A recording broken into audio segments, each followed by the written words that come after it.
Hi, I'm Coach Deshan. I'm a regional strength coach based in the San Francisco Bay Area.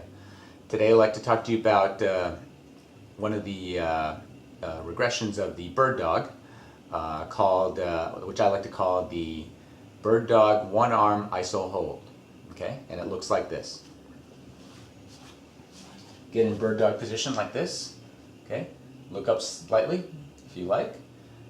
If that's comfortable for you, and simply raise one arm and hold it. Okay, hold it for as much time as you are able, and then put it back down. Okay, so you can see that's like the part of the bird dog, one arm at a time. So what I like about this is actually that I'm finding that it is really good for your shoulders, because we always find that we are very anterior creatures, you know, as humans. We like to do a lot of push-ups. We like to do a lot of things in the front of our body, but we don't really do much for the back of our body, what we like to call the posterior chain of muscles.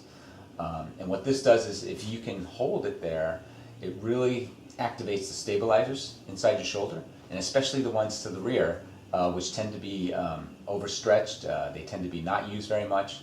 For me, it's really helped increase the stability in my shoulders by activating those muscles. So you can either be in a bird dog position, or you can even be sitting back a little bit, doesn't matter. But look up a little bit, that helps activate the posterior chain. And then lift up, keep the shoulder in the socket, don't let it drift out like this or anything like that. Try to pull it back in, okay? If it starts to shake, that's okay. That's your muscles learning. But it's also, it could also be a sign that your shoulder stabilizers are waking up and aren't working properly, because it should be pretty solid. Okay, so it took me a while to get here, and all you need to do is hold for your first goal is 7 seconds.